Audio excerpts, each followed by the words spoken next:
코로나19 상황 속에서 우리의 삶이 참 힘들고 어려운 그런 환경 속에서 지내고 오랜만에 만나게 됩니다. 그런데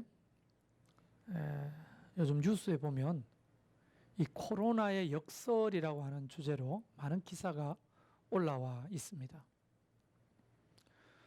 온통 세상은 이 코로나19 때문에 힘들지만 도리어 사람이 하지 못하는 일들이 벌어지고 있다는 거죠. 그 중에 하나가 G20이라고 하는 기구가 있습니다. 다시 말하면 이 지구상에서 가장 강대국인 20개 나라의 정상들의 모임입니다. 이 지구를 움직이는 최고의 권력들 20명이 모여가지고 기후변화에 대한 의견을 많이 나눴어요. 지구가 병들어서 죽어가니까 우리가 이렇게 좀 힘써보자. 근데 미국의 트럼프 대통령은 그 기후변화 기구에서 탈퇴해버리기까지 했죠. 이게 서로 잘 안 맞는 거죠. 근데 코로나 2달 동안 놀라운 일들이 지구 안에서 벌어지기 시작했습니다. 바로 가까운 이웃나라 중국의 대기의 이산화질소량은 너무나 극심해서 우리나 일본까지도 너무나 살기 힘들었습니다. 그런데 그 이산화질소가 확연히 줄었습니다. 이것이 독일, 프랑스, 이탈리아까지 유럽에도 똑같은 현상이 드러났다는 거예요. 공기가 맑아졌다는 거예요.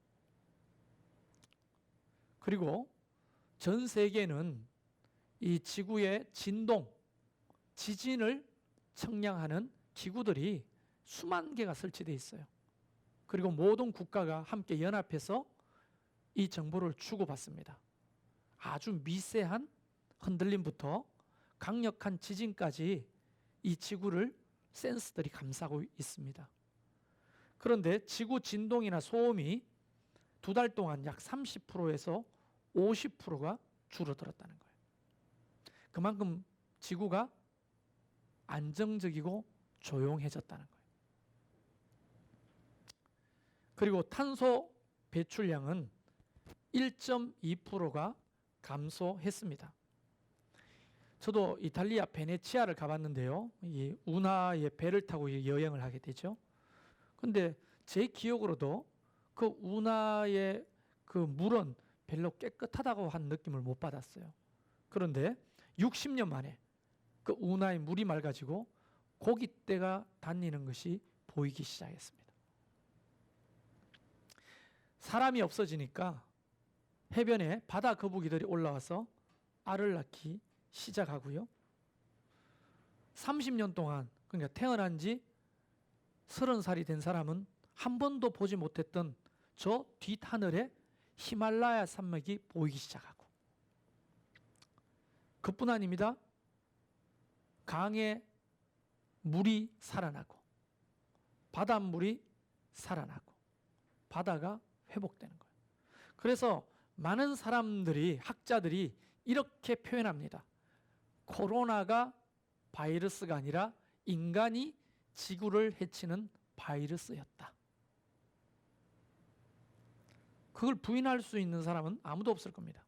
뿐만 아니라 이 시즌에 우리의 일상을 늘 위협했던 독감이나 눈병 같은 유행병이 사라졌다는 거예요. 워낙 손을 씻고 마스크를 하고 다니니까 이런 병들이 사라졌다는 거예요. 이렇게 생각해보면 참 코로나19가 어떤 의미에서는 참 놀라운 일을 행하고 있다. 이렇게 볼 수가 있는 거예요. 여러분, 예전에 바둑기사 이세돌하고 알파고의 대국을 여러분 보셨죠? 그 중에 한 판을 이겼는데요. 최초로 인간이 슈퍼컴퓨터를 이기게 되죠. 근데 그때 알파고와 이 수를 뜨면서 지금 유명한 그 수가 78번째 수입니다. 78수. 이세돌이가 78번째 뚜는 그 수가 알파고를 당황하게 했고 결국 승리하게 했죠. 그 수를 일컬어서 뭐라고 부르냐면 신의 한 수다. 그렇게 부르는 거예요. 신의 한 수다. 물론 하나님이 코로나 바이러스를 우리에게 내리신 게 아니라고 저는 고백하고 있어요. 그러나 하나님은 악을 선용하시잖아요. 어떤 악이라도 주의 뜻을 이루는 도구로 삼으실 능력이 그분에게 있습니까? 없습니까? 있죠. 그래서 도리어 이 코로나19가 신의 한 수가 되었다. 이렇게 영적으로 표현할 수가 있는 겁니다. 이 자연 만물 안에 자연의 창조 질서가 회복되는 거, 인간들이 노력하려고 아무리 애를 써봐도 안 됐던 것이 해결되기 시작했다. 사람이 깨닫는 거예요. 아, 우리가 이렇게 조용하면 우리가 살아가는 지구도 조용해지는구나, 깨끗해지는구나. 이걸 그 어느 때보다 깊이 깨닫게 되는 거예요. 근데 너무 값비싼 대가를 치른 거죠. 그리고 또 여러분 신천지 아무리 떠들고 피해를 당한 부모님들이 피켓을 들고 방송국 앞에 또 신천지 본부 앞에 대통령한테 투서를 보내고 아무리 해도 꿈쩍도 안 하던 그 신천지가 이 코로나 때문에 만방에 다 드러났어. 그러니까 예수 안 믿어도 이제 신천지가 이상한 종교고 이달이라는 거 다 알게 됐어요.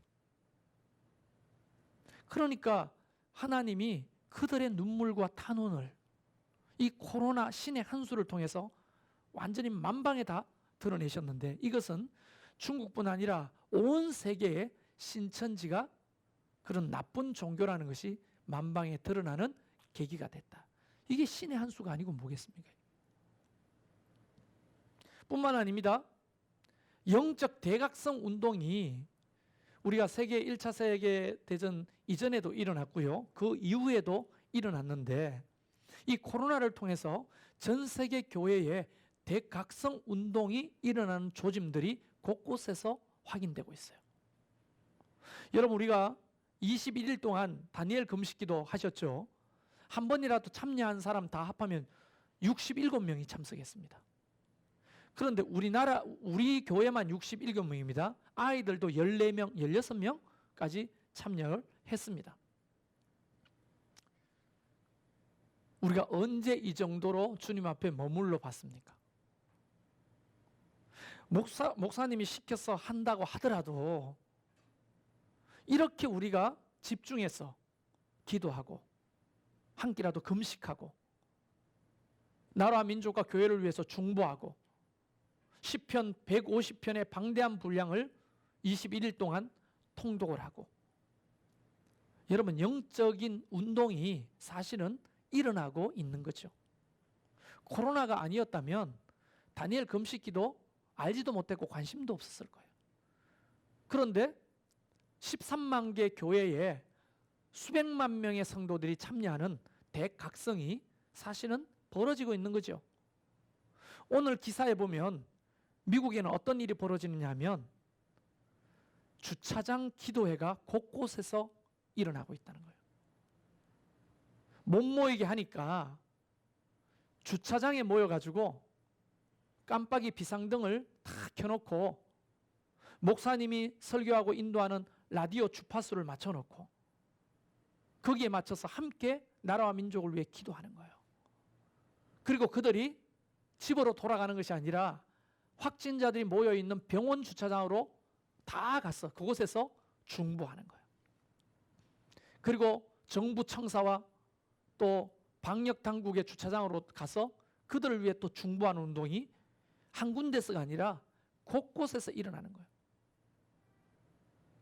사람을 고깃덩어리로 취급했던 의사들이 회개하고 하나님 앞에 돌아오기 시작했고 사람을 수술할 때 그냥 너무나 쉽게 익숙하게 사람의 몸을 만졌던 의료진들이 그 수술실 바닥에 엎드려서 함께 기도하고 수술에 참여하게 되고 이런 놀라운 영적 대각성이 미국에서 굉장히 많이 일어나기 시작하고 유럽에서도 마찬가지입니다. 창문을 열고 하나님을 찬양하고 예배하고, 또 어떤 목사는 전 미국의 도시를 돌면서 회개를 촉구하는 이런 영적인 사명도 감당하게 되고, 확장과 화려함으로 치장됐던 왜곡된 교회도 진짜 교회가 뭔지 깨닫게 되어가는 거예요. 왜냐하면 다는 안 그렇지만 가만히 보세요. 화려한 교회, 사람이 많이 모이는 교회, 돈 많은 교회들이 이 코로나에 도움이 되기는커녕 도리어 민폐가 되고 있는 거예요. 이런 환난 중에서도 어떤 능력도 발휘하지 못하는 대형 교회들이 사람들에게 도리어 손가락질 받는 거예요. 그러나 작고 힘없던 교회들이 천을 떼와가지고 사랑의 마스크를 만들어서 취약계층에게 나눠주고, 우리는 연약하지만, 우리도 가난하지만 십실반 돈을 모아가지고 월세를 대납하고 가난한 사람들에게 예수의 사랑을 전하는 이 적극적인 코로나 바이러스의 사랑 대처법, 이것을 통해서 도리어 어떤 교회는 지역 사람들에게 박수를 받고 높임을 받고 있다는 거예요. 그래서 많은 성경학자들과 교회 성장학자들이 깨닫는 거예요. 이 코로나를 통해서 영적으로 얻는 것도 어마어마하게 많은 거예요. 개인도 마찬가지입니다. 믿음이 뭐죠? 어떤 것이 지혜로운 판단이죠? 무엇이 하나님의 뜻일까요? 오늘 왜 여러분은 가정에서 예배를 드리고 왜 여러분은 예배당에 나오신 겁니까? 그 목적과 이유가 무엇입니까? 거기에 대한 깊은 통찰과 자기 성찰이 일어나기 시작했다는 거예요. 저는 이렇게 묻고 싶습니다. 교회 가정에서 예배 드리는 분을 판단하는 게 아니라 여러분은 언제 예배당에 와서 예배를 드릴 걸까요? 그건 누가 결정하죠? 뉴스가 결정해 주는 겁니까? 뉴스에서 9시 뉴스에서 이제 교회로 돌아가서 예배해도 됩니다 하면 돌아오실 건가요? 아니면 남편이 결정하는 겁니까? 불신 남편이 걱정을 거두고 이제 교회 나가도 되겠다 하면 그 남편 말 듣고 교회 나오실 겁니까? 아니면 직장 상사의 말이 교회를 나가고 안 나가고를 결정합니까? 무엇이 도대체 지혜로운 걸까요? 무엇이 믿음일까요? 무엇이 모여서 예배 드리는 것과 안 드리는 것을 결정하는 것일까요? 저는 하나님의 말씀의 기준이, 그것을 기준 삼은 우리의 믿음이 그것을 결정할 수 있기를 주의 이름으로 축원할 뿐입니다. 할렐루야. 그래서 사실은 이 코로나 때문에 일상의 삶이 얼마나 감사했던 삶인지를 깨닫게 되는 거예요. 우리가 그냥 쉽게 모여서 예배하고 말씀 듣고 기도했던 그것이 얼마나 소중한 가치인지를 이 코로나19를 통해서 우리는 뼈저리게 느끼고 깨닫게 된 겁니다. 그리고 진짜 믿음이 뭔지, 가짜 믿음이 뭔지가 만천하에 드러나기 시작하고, 우리 속에 진정한 동기는 하나님이 아실 뿐이지만 자기도 알 거 아닙니까? 내 수준이, 믿음의 수준이 어느 정도 수준인지를 깨닫게 되고 성찰하게 되고 기도하게 되고, 이런 환난 날에 교회는 무엇을 하며 지내야 되는지를 깨닫게 하시고, 그러니까 이 코로나는 신의 한 수인 거예요. 하나님이 코로나를 통해서 우리를 심판하시는 것이 아니라 도리어 인간의 죄악됨으로 벌어진 이 환난을 통해서 하나님은 신의 한 수를 두고 계시는 거예요. 할렐루야. 얼마나 놀랍습니까? 이 부활의 아침, 하나님이 일하심이 오늘 저와 여러분에게도 그대로 드러나고 역사되기를 주의 이름으로 축원합니다. 근데 반대의 영역도 너무 많다는 거예요. 오늘 본문은 예수님께서 베다니에 사는 나사로의 부고를 돕고 베다니로 내려가서 생긴 일입니다. 나사로가 죽었습니다. 그 부고를 접한 예수님은 당연히 나사로의 부고 소식을 듣고 나사로의 집으로 가셨죠. 그때 예수님이 오셔서 조문하신다는 얘기를 듣고 그의 누이였던 마르다가 맨발로 뛰어나와 예수님을 맞이합니다.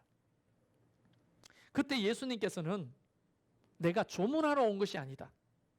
나는 네 오빠 나사로를 살리러 왔다. 라고 말씀하셨을 때 마르다는 믿지 않았어요. 그렇지만 예수님이 하신 말씀이니까 거기 예의상 응대를 해야 되기 때문에 뭐라고 하냐면 네, 마지막 때 우리가 모두 부활할 때 우리 오빠도 살아날 줄은 믿습니다. 근데 예수님이 하신 말씀은 지금 내가 살리겠다는 거예요. 할렐루야. 그때 예수님께서 하신 말씀이 바로 현수막에 붙어 있는 이 말씀입니다. 마르다에게, 그 주변에 있는 사람들에게 먼저 이렇게 말씀하십니다. 예수님이 이거를 그냥 이 성경대로 읽으면 나는 부활이요 이렇게 이야기하지만 이 말은 아주 단호합니다. 나는 부활이다. 나는 부활이다. 이렇게 말씀하시는 거예요. 여러분, 나는 부활이다 라고 하는 이 선포의 의미는 크게 두 가지입니다.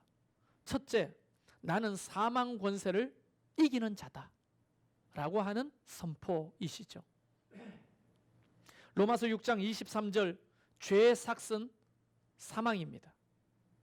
그래서 히브리서 9장 27절에 한 번 죽는 것은 사람에게 정해진 것이요 그 후에는 심판이 있으리다. 그렇게 말하셨습니다. 그래서 인류는 가장 무서워하는 게 뭐냐? 사망이에요. 코로나가 무서운 게 아니라 코로나 걸려서 죽을까 봐, 고생하다 죽을까 봐 겁나는 거죠.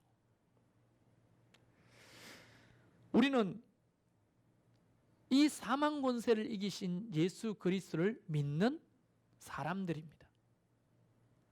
아, 예수님이 사망 권세를 이겼으니 나랑 무슨 상관이 있어? 신앙이라고 하는 것은 그게 아니죠. 고린도전서 15장 20절에 보면 그러나 이제 그리스도께서 죽은 자 가운데서 다시 살아나서 잠자는 자들의 첫 열매가 되셨느니라. 할렐루야.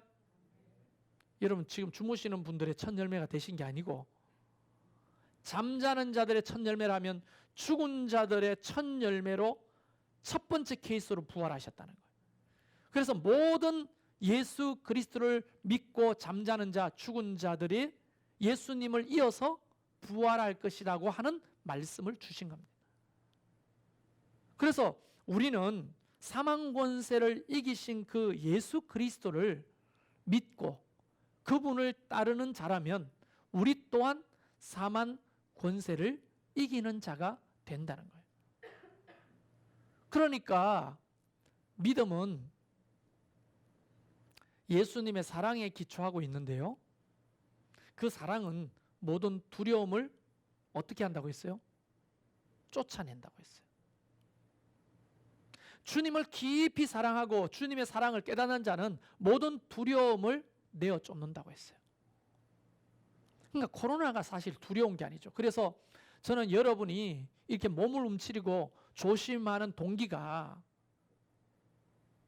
코로나가 무서워서 그럴 게 아니라 남을 살리고 공동체를 지키기 위한 동기기를 간절히 바라는 거예요. 그러나 만에 하나 코로나가 무섭고 코로나가 걸려가지고 내가 고통당하다가 죽는 게 두렵다면 우리는 다시 한 번 더 생각해 봐야 됩니다. 뭘요? 예수 그리스도가 사망 권세를 이긴 분, 나는 부활이다 말씀하셨다면 우리도 부활하는 거 아닙니까? 죽이면 뭐가 두렵겠습니까? 그래서 주님은 나는 부활이다 라고 하는 말의 두 번째 의미를 나는 사망을 이기는 생명이다 라고 하는 말과 똑같은 거죠. 뒤에 본문 말씀 보면 나는 부활이요 뭐라고 했습니까? 생명이라고 했어요. 요한복음 14장 6절 내가 곧 길이요 진리요 생명이라고 말씀하셨습니다. 유한한 생명이 아니에요. 이 땅에 살다가 흙으로 돌아가는 그런 생명을 말하는 게 아닙니다. 영원한 생명을 말하는 거예요.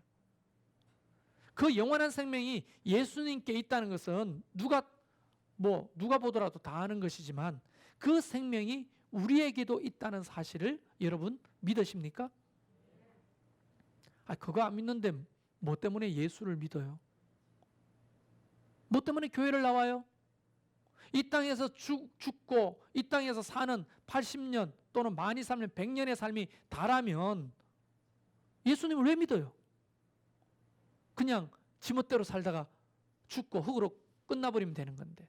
그러나 성경은 많은 곳에서 제가 다 오늘 기록해오지도 못했어요. 너무 많아가지고. 우리는 이 땅에서 태어나서 이 땅에서 흙으로 돌아가지만 우리의 영혼은 영원한 생명으로 주님과 함께 더불어 영생을 누리게 된다는 거예요. 죽음이 끝이 아니라는 거예요. 할렐루야. 왜냐하면 예수님이 부활이시기 때문이에요. 그래서 우리에게도 그 부활 생명이 들어왔기 때문에 죽음이 끝이 아닌 겁니다.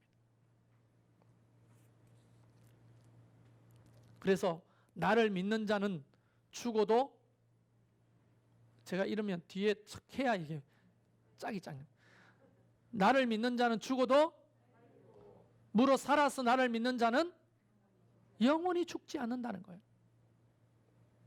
이 영원히 죽지 않는 이 사실, 이게 부활신앙 안에 포함되어 있는 너무나 중요한 핵심이라는 거예요. 여러분이 부활신앙을 가졌냐 안 가졌냐, 뭘 보면 아느냐, 그 영원한 생명이 내 속에 있다는 걸 믿느냐 안 믿느냐, 거기에 따라 달라지는 거예요. 그러니까 수많은 그리스도인들이 순교하잖아요. 목숨을 걸고 믿음으로 살잖아요. 뭐가 믿어지기 때문이에요? 부활이 믿어지니까, 영원한 생명이 있다는 것을 믿으니까. 그것이 두렵지 않는 거예요. 12명의 제자들도 다 그렇게 죽었고 바울도 그렇게 죽었습니다. 그리고 그 이후에 오고 온 수많은 우리 믿음의 선조들은요, 목숨을 바치면서 복음을 전하고 하나님의 나라 일을 위해 헌신했어요. 이것을 이제 오늘 본문 말씀에 이것을 믿느냐? 이 질문이 우리에게 던져진 질문인 겁니다. 오늘 본문 말씀에 보면 26절, 무로서 나를 믿는 자는 영원히 죽지 아니하리니 이것을 네가 믿느냐? 마리아에게 하신 말씀이지만, 마르다에게 하신 말씀이지만 그 시대 모든 그리스도인에게, 또 이 시대를 살아가는, 코로나 속에서 허우적거리는 우리 모두에게 주님이 뭐라고 질문하시냐면 네가 이것을 믿느냐라고 질문하시는 거예요.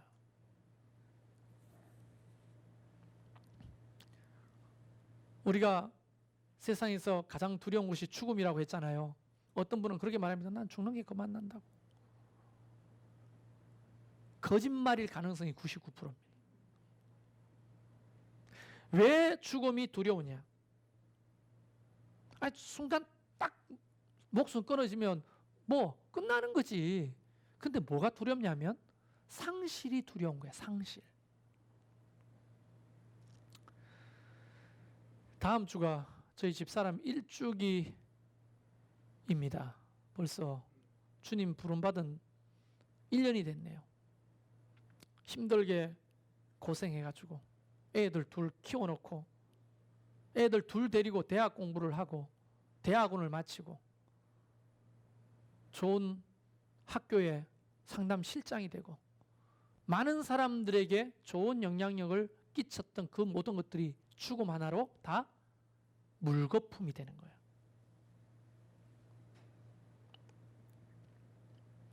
사랑도 건강도 재물도 가족도 관계도 모든 꿈도 다 잃어버리는 거예요.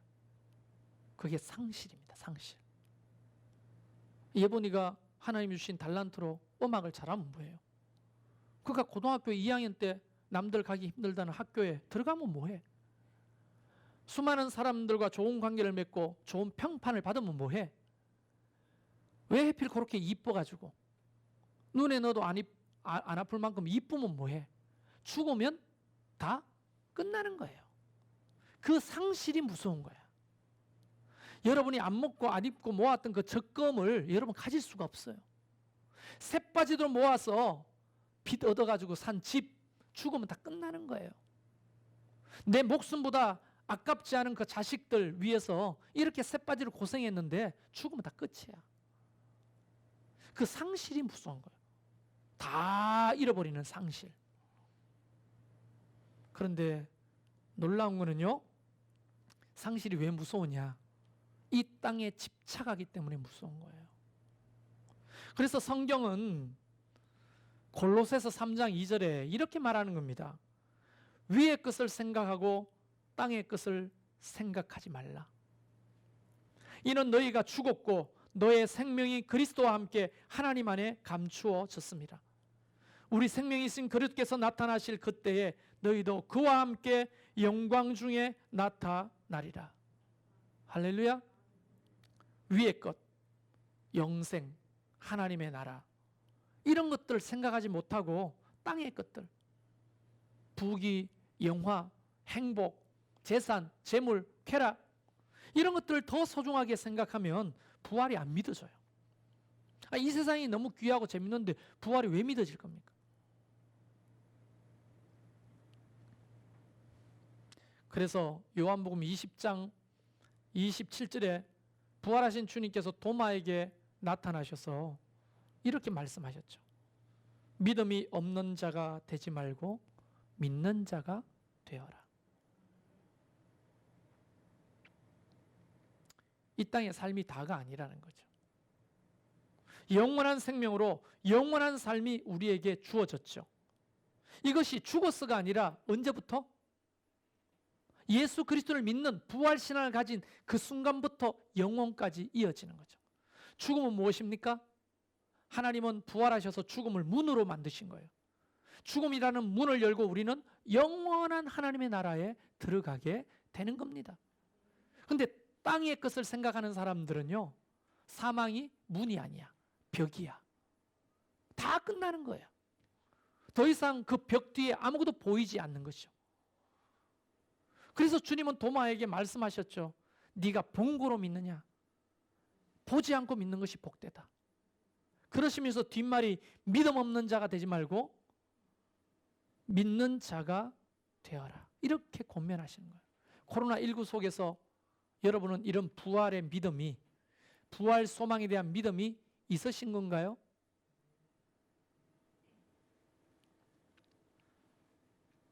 그래서 부활 신앙을 가지게 되면, 아니 부활을 믿게 되면 빠르게 세 가지만 설명할게요.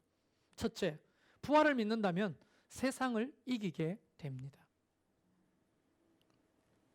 요한복음 16장 33절에 보면 세상에서는 너희가 환난을 당하나 담대하라. 코로나19로 환난을 당하지만 담대하라고 말씀하시는 거예요. 그리고 뒤에 뭐라고 말씀하십니까? 내가 세상을 이기었노라. 요한복음 14장에 보면 10절에 내가 하는 일을 너희도 할 것이다. 세상을 이긴 것처럼 주님이 우리도 세상을 이기는 믿음이 부활신앙에서 나오는 거예요. 그래서 고린도전서 15장 30절에 보면 바울이 이렇게 말합니다. 또 어찌하여 우리가 언제나 위험을 무릅쓰리요. 그 믿음이 있으면요, 위험을 무릅써요. 우리는 위험을 피하잖아요.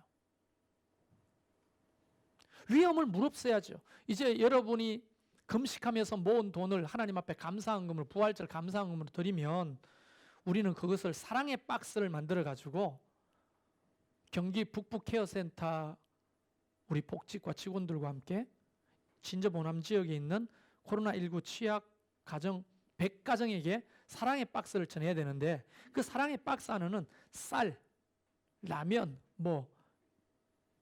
그다음에 뭐가 있어요? 여러 수십 가지의 생필품이 들어갑니다. 그럼 우리가 그걸 만들어서 전달을 해야 돼. 자, 100박스를 만들면 5kg짜리 쌀 100포대를 사야 돼. 라면 100봉지를 사야 돼. 그 다음에 참치 캔을 100개를 사야 돼. 그러면 물건이 만 10개면 1000개가 마당에 가득할 거 아닙니까? 그거 누가 넣어요? 박스 안에. 코로나인데. 그래서 결국 누가 넣어요? 최대성 목사가 다 넣어야 돼. 할렐루야. 넣어보세요. 네. 많은 교회들이 천을 떼와가지고요, 재봉틀 금방 배워가지고 마스크를 만들어가 취약계층에게 나눠줍니다. 그들이 교육관에 재봉틀을 막 놓고 막 만듭니다. 그들은 코로나에 감염이 안 되나요? 왜 위험을 무릅쓰는 겁니까? 세상을 이기신 예수 그리스도를 향한 부활신앙이 그들에게 있는 거예요. 여러분, 어제 제가 투표하러 갔어요. 최대성 목사님하고 갔더니 사람들이 그 주민센터 건물을 한 바퀴 돌아서 줄을 서 있더라고. 어떻게 줄 서 있는 줄 알죠? 마스크는 썼지만 따닥따닥따닥 붙어가지고. 더 위험한 거 아닙니까, 투표가? 교회는 방역 다 하고 떨어져 앉아가지고 마스크하고. 뭐가 더 위험한 거예요? 투표장에 가보세요. 사람들이 막 앞뒤로 따닥따닥 붙어 줄을 막 한 바퀴 둘러서 있더라고. 나 혼자 봤으면 거짓말이라. 그래서 최대성 목사님, 가자 안 되겠다. 우리는 수백만 명이 지금 더 위험한 투표장에 나갑니다. 근데 교회는 못 오는 거죠. 위험을 못 무릅쓰는 거예요. 여러분, 부활을 믿는다면 세상을 이기게 됩니다. 믿으십니까? 저는 그런 믿음의 사람들이 필요해요. 교회 안에, 하나님 나라 안에. 여러분, 우리가 뭐 코로나를 옮기자는 겁니까? 아니잖아요.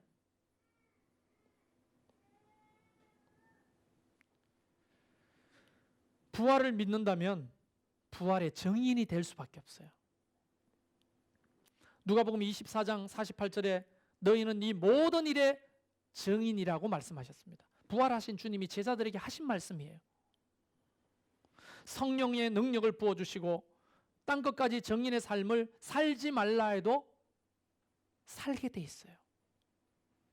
왜? 죽었다가 살아난 예수님을 만났는데 이걸 어떻게 입 다물고 있어요? 그게 안 믿어지니까 못 전하는 거예요. 내가 경험하고 그게 믿어지면 전하지 않을 수가 없는 거예요.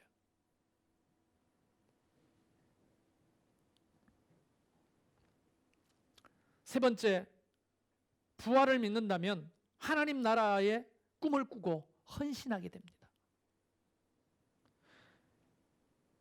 예수님 주변에는요, 은혜 입은 자들이 참 많았죠. 바글바글 그렸습니다. 정말로. 어떤 조직도 없었어요. 어떤 회의체도 없었습니다. 그런데 그들은 헌신하기 시작했어요. 그 단적인 예가 누가복음 8장 3절에 나오는데 헤롯의 청지기 구사의 아내 요한나와 수산나와 다른 여러 여자가 함께하여 자기들의 소유로 그들을 섬기더라. 거기에 조장도 없어요. 목자도 없어. 조직체도 없어요. 그들은 은혜 받은 대로 자기들이 모여서 헌신하기 시작하는 거예요. 자기의 재산을 내고 필요한 재능을 발휘해서 내기 시작하는 거예요. 놀랍지 않습니까? 이 은혜가. 제가 예전에 저희 집사람 치료받았던 곳이 몇 분은 함께 가신 적도 있는데 평택 나시린 성경원이라고 하는 데가 있습니다. 암 환자들을 주로 치료하는데요. 제가 9개월 동안 거기서 한 게 뭔지 아십니까? 화장실 청소예요. 매주 가가지고 화장실 청소를 한 번도 빠뜨린 적이 없어요. 왜 화장실 청소를 했어요? 받은 은혜가 너무 고마우니까 아무것도 하지 말라는데, 돈도 내지 말라는데 내가 뭐라도 해야 되겠는데 보니까 화장실이 더럽더라고. 그때부터 내가 화장실 청소를 했어요. 근데 그 화장실이 우리처럼 이렇게 깨끗한 화장실이 아니에요. 바로 옆에 소를 키우니까요, 너무너무 파리도 많고 냄새가 지독해. 9개월 동안 화장실 청소를 했습니다. 은혜를 입으면 헌신하게 돼 있어요. 거기도요, 매번 모일 때마다 밥을 줍니다. 공짜로. 그런데 그 밥을 하는 사람이 누구냐? 은혜 입은 사람들이에요. 그 반찬은 누가 가지고 오느냐? 은혜 입은 사람들이 가지고 오는 거예요. 우리 집 사람도 울릉도에서 이모들이 삼촌이 보내준 울릉도 나물들 파리파리 사들고 계속 가는 거예요. 이거 우리 먹지 왜 가져가냐? 은혜를 입었으니까 가져가야지. 다른 사람도 나눠야지. 우리가 누리는 부활의 은혜, 구원의 은혜, 매주 이렇게 말씀을 받고 여러분을 지도해주는 목사의 그 수고가 가치가 없다고 생각하면 헌신하지 않겠죠. 그러나 그것이 고맙고 감사하면 말하지 않아도 헌신이 되지 않겠습니까? 그래서 내가 꿈꾸는 교회는 말하지 않아도 스스로가 헌신할 줄 아는 그런 성도들이 모이는 거예요. 꼭 말을 해야 합니까?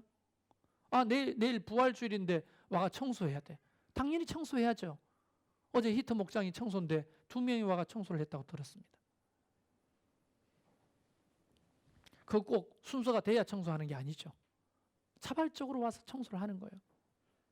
너무 감사하니까, 고마우니까, 우리 받은 은혜와 사랑이 너무 크니까 그게 깨달아지면 목숨까지 헌신하게 되는 것이죠. 부활주일입니다. 주님이 이렇게 말씀하십니다. 나는 부활이다. 그것이 던지는 메시지가 무엇입니까? 부활이 없다면 교회는 무너집니다. 부활이 없다면 우리의 신앙도 무너지는 거예요. 부활이 없다면 아무것도 아닌 거예요, 우리는. 그래서 오늘 집에 돌아와서 숙제가 있는데 시편 읽듯이 고린도전서 15장, 그게 부활장인데요. 부활장을 처음부터 끝까지 꼭 묵상해 보시길 바라요. 거기 보면 부활이 없다면 우리가 세상에서 가장 불쌍한 자지만 정말 부활이 있다면 세상에서 가장 위대한 사람이 바로 우리라는 거예요. 할렐루야. 교회는 부활을 믿는 공동체입니다. 코로나쯤은 우리를 이길 수가 없어요. 혹 우리가 코로나에 걸렸다 할지라도 죽어도 살잖아요, 우리는. 도리어 이럴 때 환난 속에서 주님의 사랑을 전하고 복음을 전하기를 주의 이름으로 축원합니다. 여러분의 남편이 예배당에 나가는 것을 결정하지 않습니다.